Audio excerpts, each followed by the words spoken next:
The F-35 brings a capability that will put us back in a place of great advantage in an area that we have had strategic overmatch with our adversaries for the last 70 years. And that means that we have dominated the skies since World War II.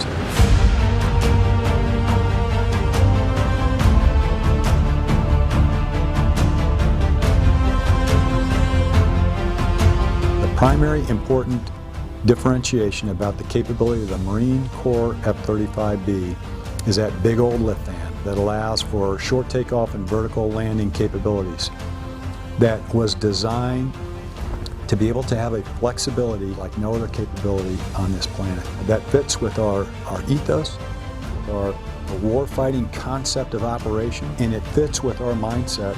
It's every bit as essential, and in some ways more essential, that we have that kind of capability in a modern world.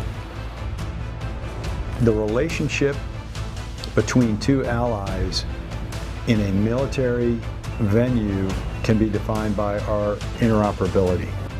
We have an obligation for mutual defense, that if they're in trouble, we will come help them. If we're in trouble, they can come help us.